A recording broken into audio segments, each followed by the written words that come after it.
This week, join me as I explore a biblical catastrophe of epic proportions: the destruction of Sodom and Gomorrah. According to the book of Genesis, God exacted punishment on the cities of sin by destroying them in a rain of fire and brimstone. The demise of Sodom and Gomorrah stands as one of the great cautionary tales of the Old Testament. But did the cities actually exist? And if so, can science and archaeology explain how they met their end? To find out, I'll investigate charred ruins along the eastern Dead Sea, examine a 50,000-year-old geological record, This band here, that indicates an earthquake?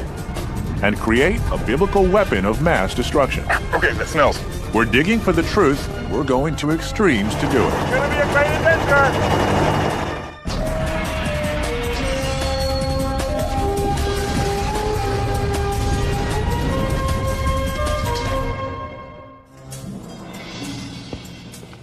Hi, I'm Josh Bernstein. I'm at Jordan's most famous archaeological site, Petra.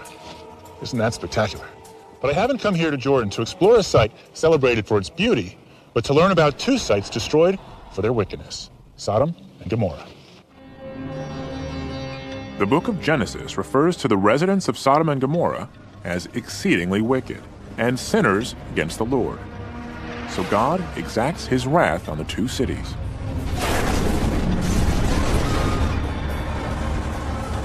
Only one man escapes the destruction of Sodom and Gomorrah: Lot, the nephew of the biblical patriarch Abraham.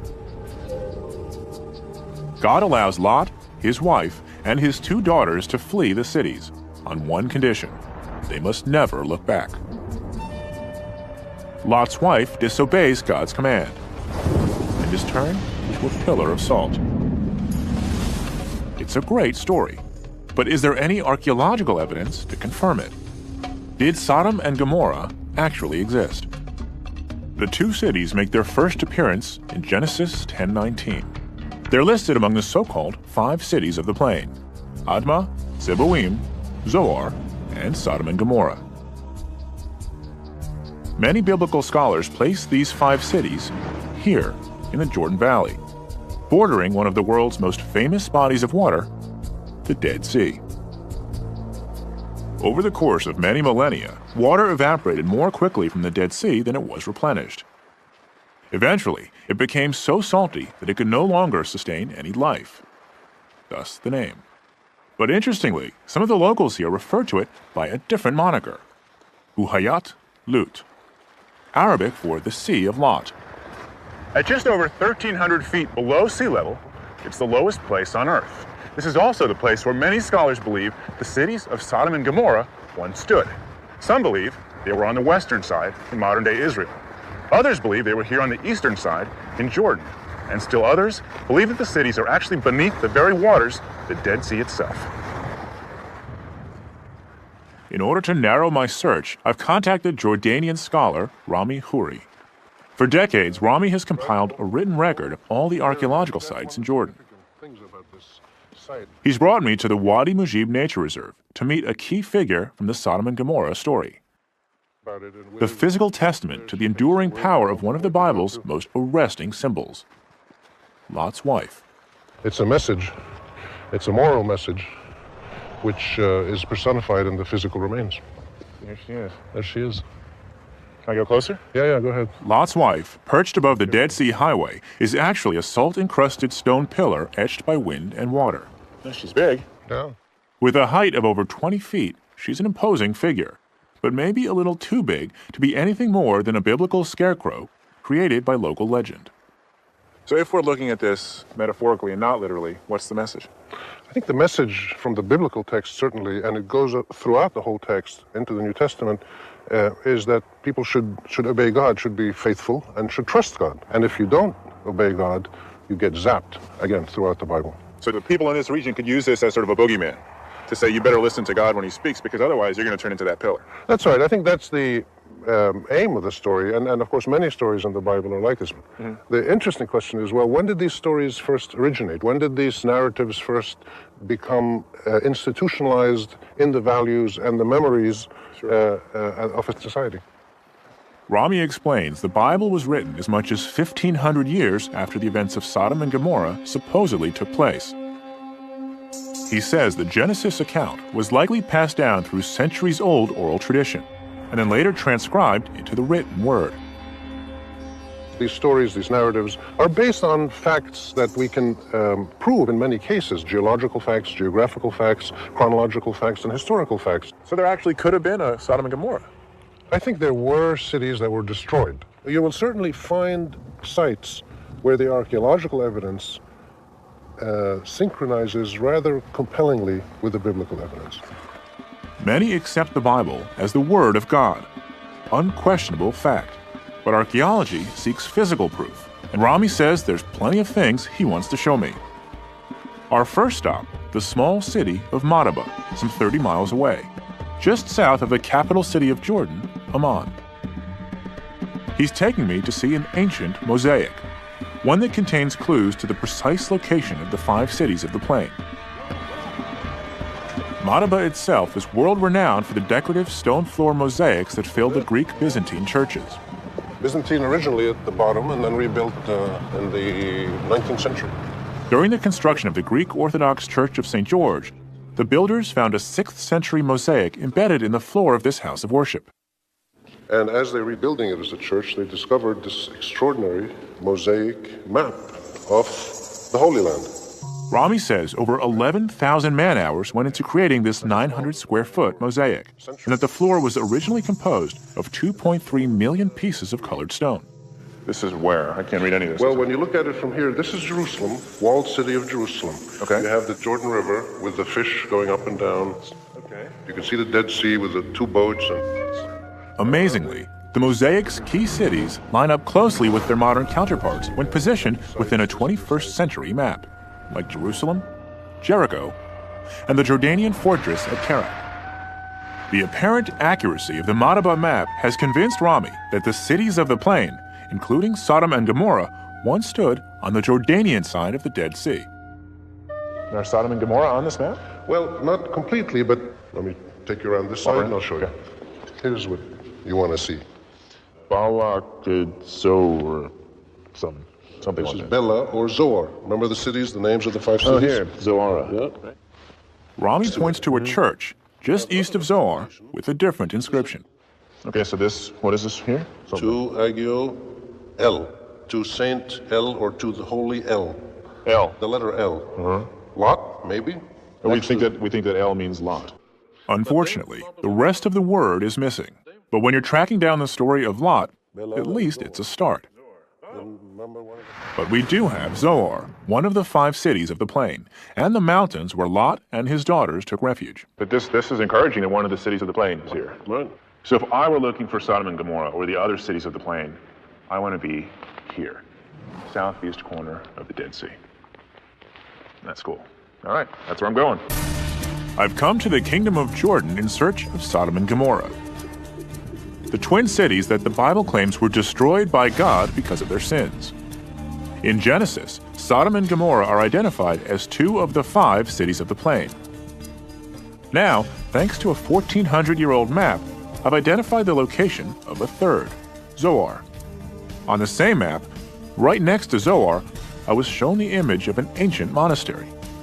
Could this church hold further clues about the infamous Sin Cities? To find out, I need to go on a 50-mile journey south from the city of Madaba, to where one archaeologist believes he's found the ruins of the church shown on the Madaba map. The Jordanian army has agreed to give us a ride in one of their Hueys. Okay, and they're strapping me into my harness. And then, yeah, thank you. So they can buckle me into the helicopter. Good? Don't worry. All right? All right. Shukran. Joining me for the trip is British Museum archaeologist Konstantinos Politis. In 1987, Konstantinos first began excavating outside the town of Safi, thought to be ancient Zoar. It wasn't easy. Daytime temperatures there can exceed 130 degrees Fahrenheit. But after 8 long years of digging, he managed to uncover the ruins of the ancient church we're going to see. And here it is. It's exactly where the Madaba map placed it. Sitting on a sheer cliff and facing out towards the southeastern edge of the Dead Sea. Yeah, I know. We're going to go down now. From the chopper, we get a bird's eye view of the entire site. It's spectacular. But why would anyone have built this church in such an inaccessible and rocky place?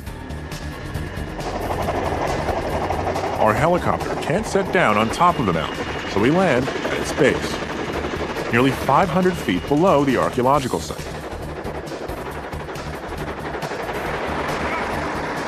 To get back up to the ancient monastery itself, we need to climb a series of steep switchbacks.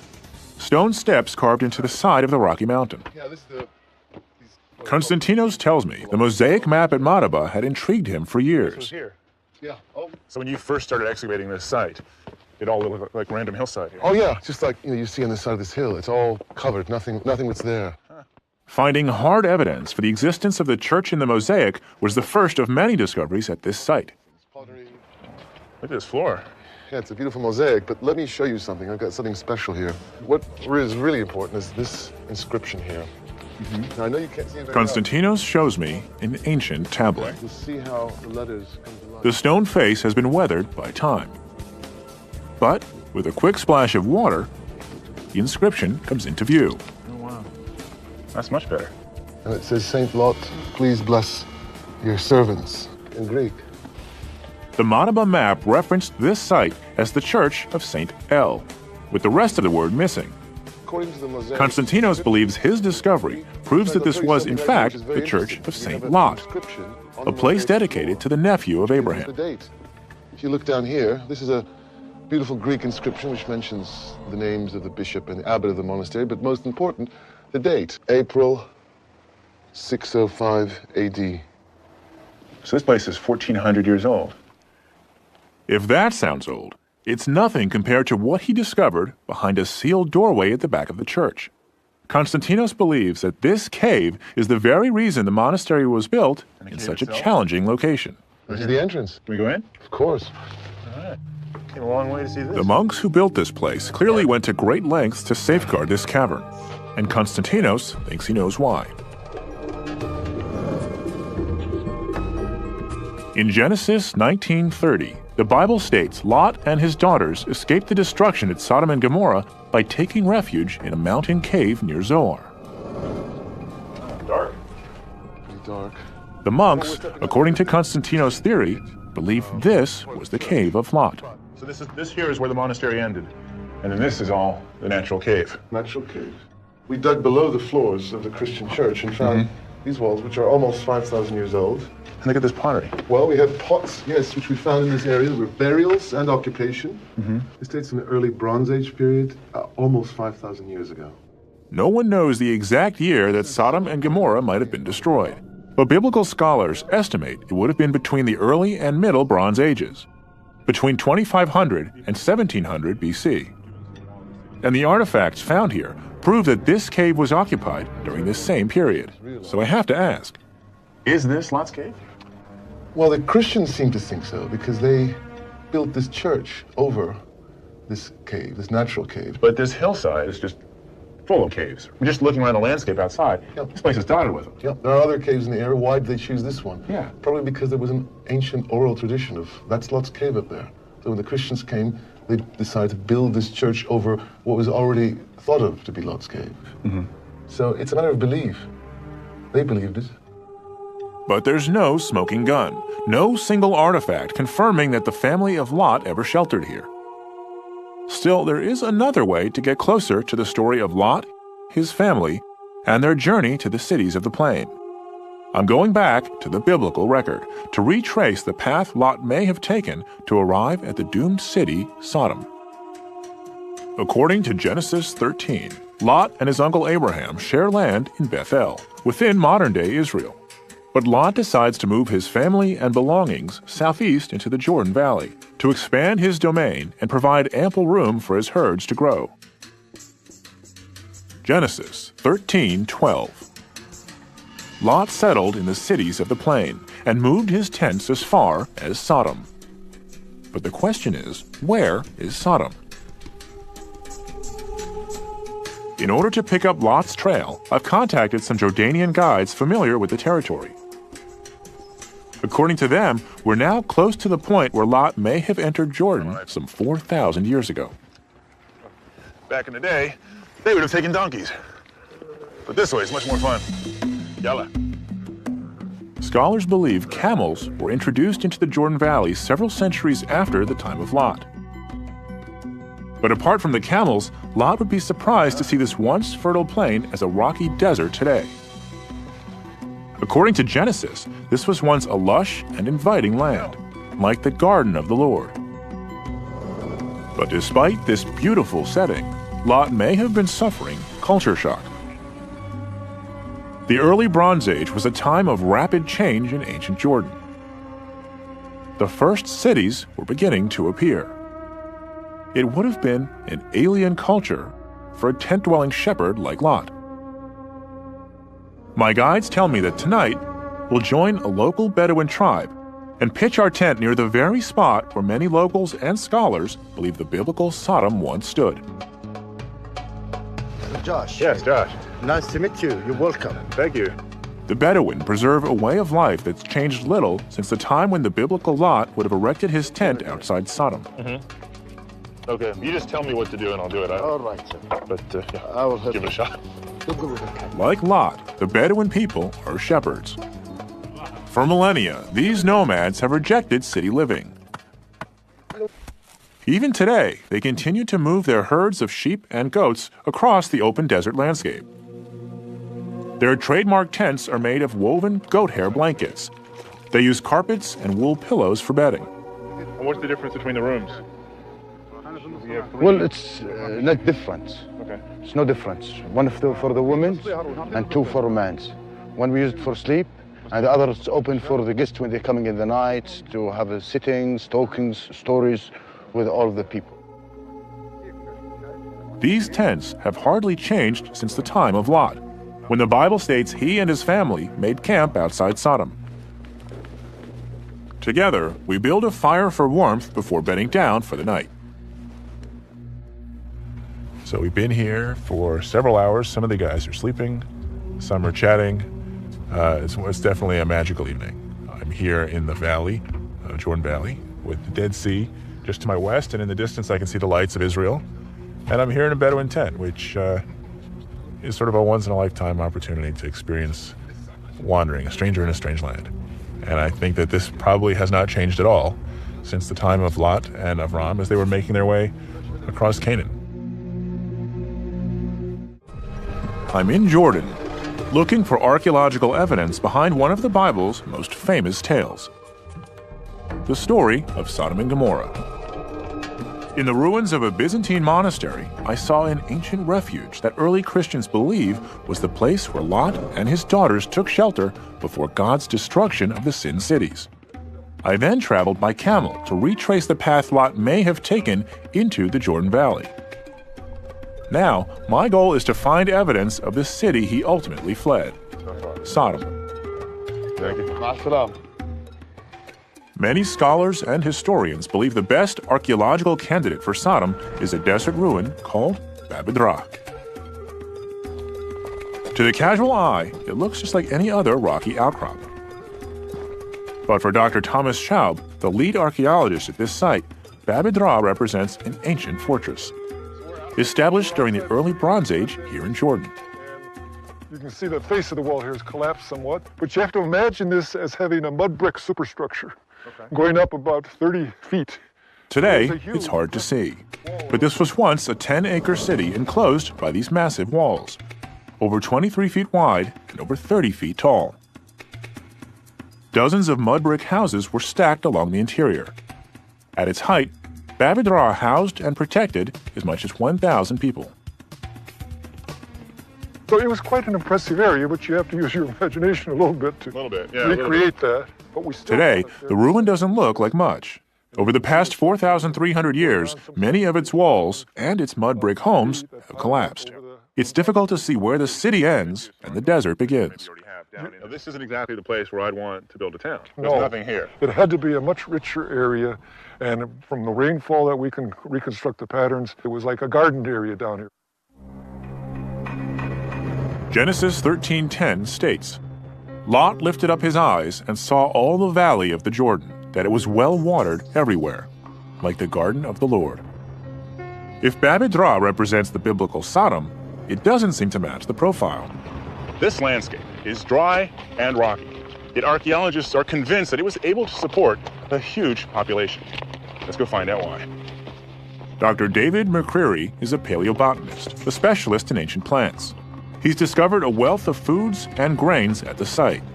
Many date back over 4,000 years, to the time when Lot would have come to the Jordan Valley. Good to meet you. Welcome to my office. Yeah, it's a nice office. To determine the fertility of this ancient site, David uses a simple process. It's called flotation. I help him by agitating the water within these two plastic tanks. We're testing a soil sample David collected earlier.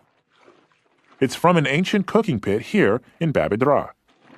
Is this your first time? This is my first time agitating soil. Okay. By pouring the ashy soil into the water, it's possible to separate traces of ancient crops from mere sand and dirt. The organic material floats to the surface, where it's strained from the water and then carefully examined. So, pretty impressive, huh? Sure. You think so? Well, most of what we've got here are just little pieces of charcoal. What we're looking for primarily are geometric shapes. The geometric shapes represent the best candidates for cooked seeds, but they're still hard to find. Oh, I found one. Okay, great. David tells me it's a 4,500-year-old grain of barley. It's exciting. That's pretty exciting, I've never been isn't so excited about one single grain of barley in my life. That's pretty cool. You know, sometimes we will find... During his years of research at Babedra, David collected and identified thousands of these ancient seeds. In addition to barley, there's wheat, linseed, and figs. All these crops share one thing in common. They only grow where there's plenty of water and irrigation. Especially the emmer wheat, it's typically grown under irrigation. The 6-row barley has to be grown under irrigation. The linseeds, if they're longer than 4 millimeters in length, that's another indication of irrigation. It couldn't be just a heavy rainfall. No. Not in this You have to have region. a sustained rainy season. And in this particular region, the average annual rainfall is less than 2 inches per year. Rainfall during the early Bronze Age wasn't much greater than it is today, but there was plenty of water to be had. Studies have shown that the level of the Dead Sea was nearly 400 feet higher than it is today. There's also evidence of an ancient lakebed and natural springs right at the base of Babedra's walled perimeter. It was this steady supply of groundwater that allowed these city dwellers to irrigate their plants. The Bible describes this region as well-watered. Right. And I'm looking for these cities of the plain. Does this meet that criteria? I would say Babedra is probably the best watered, certainly would have been one of the most fertile parts of the entire region during the early Bronze Age. So absolutely, there would have been resources here that anybody would want to take advantage of. Broken rocks and seeds offer a snapshot of Babedra as a city of prosperity. But is this the kind of well-established and enduring city that would have brought Lot to its doorstep? One that could qualify as a candidate for Sodom? To help me better understand the people and the ancient customs of Babedra, Tom Schaub takes me to the city graveyard to examine the burial record. This pockmarked plain, just outside the city walls, is one of the largest cemeteries in the Middle East. Cemetery. You notice all the bones and the broken pottery. This is all from tomb robbers. You can see we've got all kinds of chambers around here. Let's see if we can find one that has a... This was the final resting place for the people of this Bronze Age city for 1,200 years. The archaeology here is complete, so Tom gives me the okay to see one of the burial chambers myself. Oh, If I'm not back in 5 minutes, send a search party. we'll send the search party, right. This grave is over 4,000 years old. It's a tight fit, like entering a desert igloo. The dome chamber is only 3 feet tall and 5 feet deep. Like all the chambers here, this one's now empty. But when Tom and his team excavated these burial chambers in the 1970s and 80s, they found over 200,000 skeletons in over 20,000 tombs. Around the outside edge of the chambers, special pots were placed as dedicated offerings to the deceased. The contents of these burial sites were recorded, removed, and preserved. Good day for laundry. Tom has brought some of the funerary pieces from inside the burial chambers to show me. All of these pots are over 4,300 years old. The pottery, the agricultural record, the massive numbers of skeletal remains. These all point to the fact that Babydra was a sizable Bronze Age community that thrived in the Jordan Valley for centuries. A place of prosperity, a world not of tents, but of fixed homes with a food supply that was guaranteed. A city that might have attracted Lot. So if, going back to Lot's time, if he were seeking a place, and if Lot were going to a city of the plain, this could be one.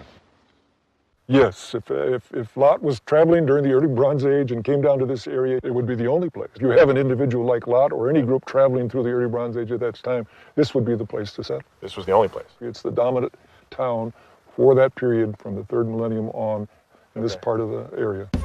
But this is where the archaeological record of Babydra seems to part company with the biblical story.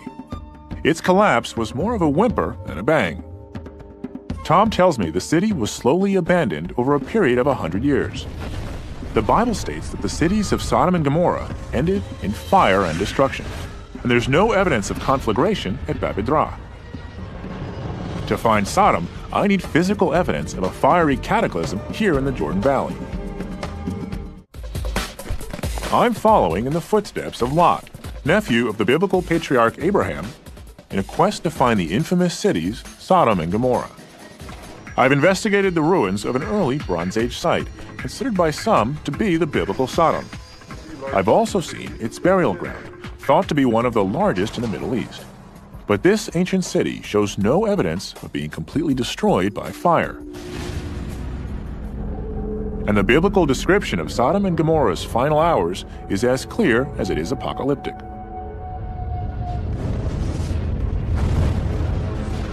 Genesis 19.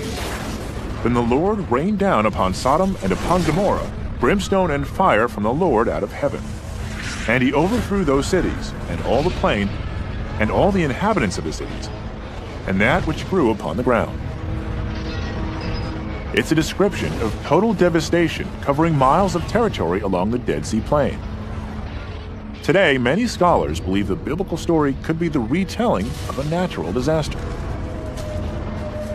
If the devastation of Sodom and Gomorrah was as terrible as the Bible describes, could some geologic record still exist? To find out, I'm leaving Jordan and traveling west into Israel, to Ein Gedi, fewer than 30 miles from Babydra.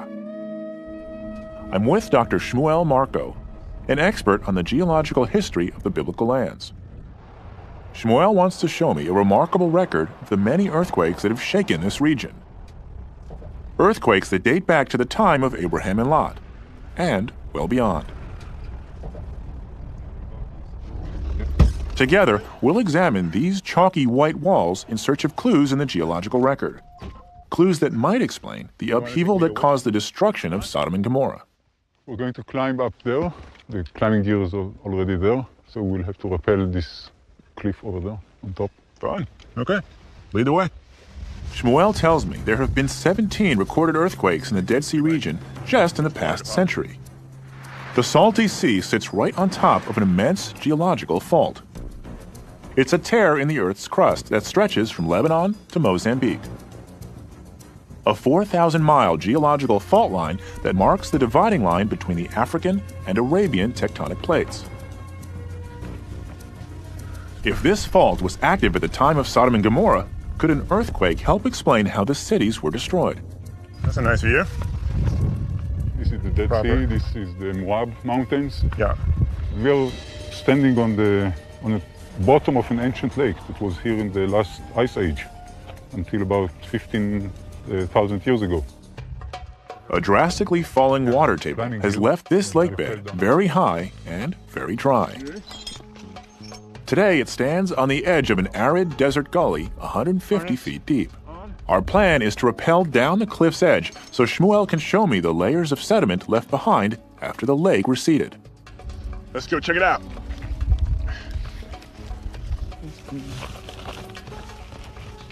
The rock is soft and crumbles beneath our feet. but it's still easy to see that this cliff face is composed of thousands upon thousands of tiny layers.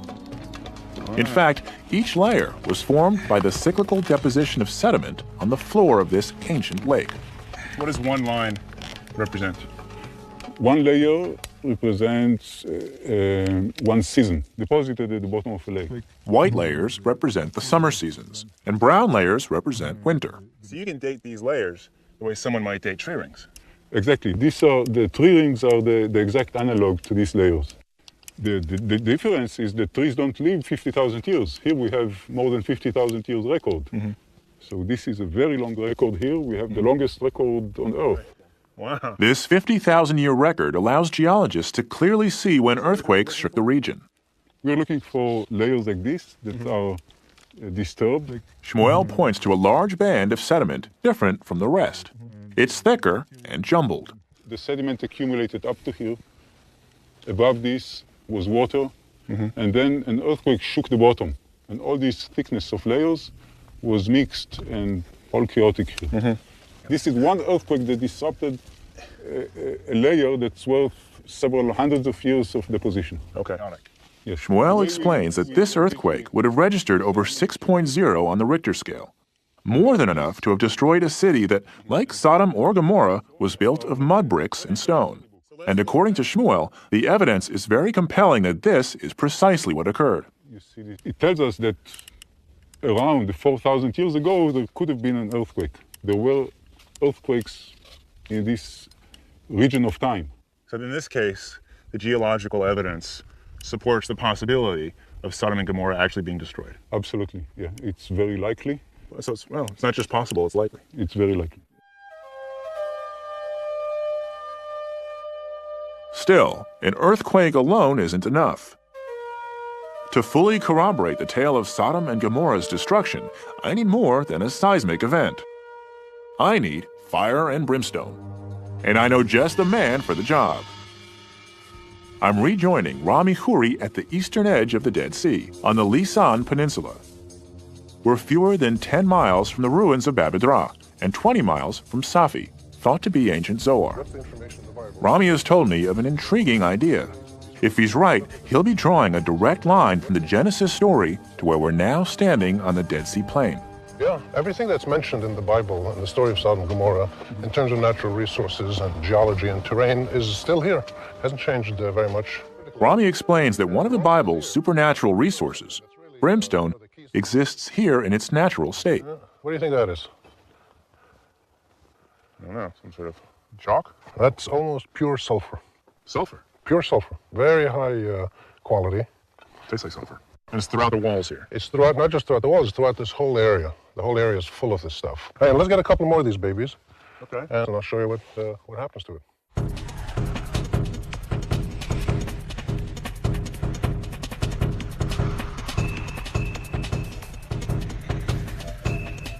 That's a nice one.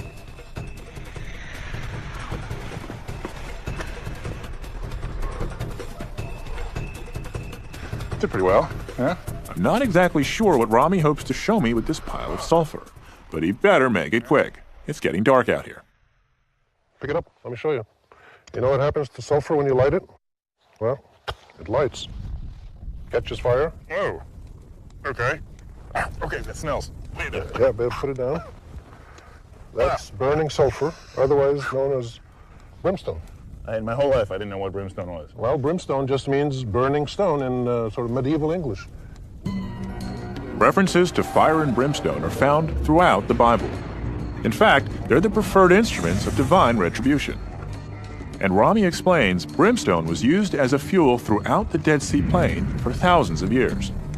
But no physical evidence has ever been found that burning brimstone once fell from the sky. So it's another part of the Bible which is remarkably found in the landscape here. Based on human reality. Huh. And does that lend credibility to the idea of Sodom and Gomorrah actually happening? Well, it certainly makes it credible to the people in this region because they would remember something about a destruction of a city that may have happened possibly through a natural phenomenon or possibly through the intervention of God. So when they talk about fire and brimstone, this is what they're talking about. How'd you like that coming down on you? Sodom and Gomorrah. Could the biblical story of their sudden destruction possibly be true?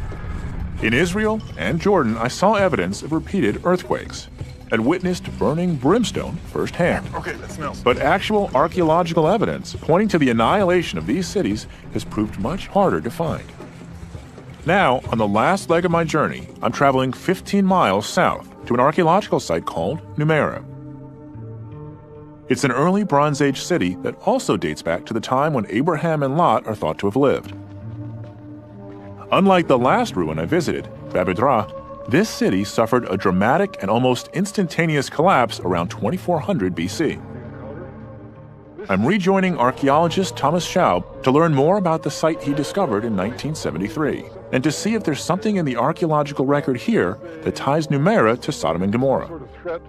When we excavated here, this was a straight face, and you had a beautiful looking tower. What we found on the bottom of here, and I actually can show you the spot, under this ash, flat on a horizontal floor, were two skeletons, one with a rock on top of its head, who had clearly been killed in the collapse of the tower. Bodies. Two bodies here. The two skeletons almost side by side. Like this. Right, and the feet stretched out. Okay. At that angle. Okay. And clearly had been killed in the last phases of the tower, with the tower collapsing on top of them Heads crushed. by the falling stones from the tower. This photograph shows the two early Bronze Age skeletons found beneath the fallen tower. A stone shattered this skull. Something terrible must have happened for these bodies to be left unburied. Tom believes an earthquake may have triggered the tower's collapse some 4,400 years ago. Well, this, as you probably know, is a very active tectonic zone here in the Jordan Valley. We've had 17 earthquakes in the last 100 years that they've recorded. And it's possible that an earthquake could have caused this damage. It's very possible. We're not sure, but that's one possibility. Then Tom takes me to another part of the site. For many people, it offers a profound connection between the historical Gomorrah and the biblical account of Sodom and Gomorrah. He leads me to a pit where paleobotanist David McCreary is waiting for me. David wants to show me a remarkable series of layers in the soil, which record the final hours of Gomorrah. Exactly what's going on. What's very clear is that we've got two burn layers. A burn layer up here, you can see chunks of charcoal. Yeah. Those are probably from the wooden beams that would have supported the roofs. This layer is between 20 and 30 centimeters thick. Okay. And then below that you have a much hotter, or what I'm interpreting as a hotter burn layer. Whiter is hotter. Whiter is hotter, yeah, that's this ash. So this is not a small fire that got out of control. This is a huge fire that burned everything. It certainly shows up in every part of the city that we've excavated so far. And that would mean that this whole city was consumed in fire. That would certainly be a strong implication. It appears as if the entire city is burnt and then abandoned. We don't have evidence of occupation after the destruction of these layers. If the writers of Genesis were aware of Gomorrah's destruction, this might have provided the inspiration for the biblical story. A Bronze Age city literally burned to the ground along the edge of the Dead Sea Plain, correlating closely to the time of Lot. Given where we are, relative to the Dead Sea, relative to the stories in the Bible, I'm seeing a city here that was completely destroyed by fire. Right. Could this have any relevance to the stories of Sodom and Gomorrah? It could, I suppose. As an archaeologist, again, I think we're restricted to the evidence so that we can only say that there was a massive destruction. Fire destroyed the entire city in a catastrophic event, and the evidence would suggest that after that fire, people did not resettle at the site. The cause of that destruction, I think, from an archaeological point of view, is just up in the air. We just don't have the evidence to say whether it was a man-made or a natural disaster of some kind. All we can say from the material evidence is there was a fire, destroyed the city, the people didn't return. Whether the biblical account involving the destruction of Sodom and Gomorrah was the retelling of a natural or supernatural event, we may never know. But we do know the cities of the plain were susceptible to earthquakes. And this was a region rich in combustible fuels, like brimstone. This charred ruin can't be ruled out as one of the sin cities. If one day archaeologists can definitively place Lot in the Dead Sea Plain during the early Bronze Age, the truth about the final locations of Sodom and Gomorrah may finally be confirmed.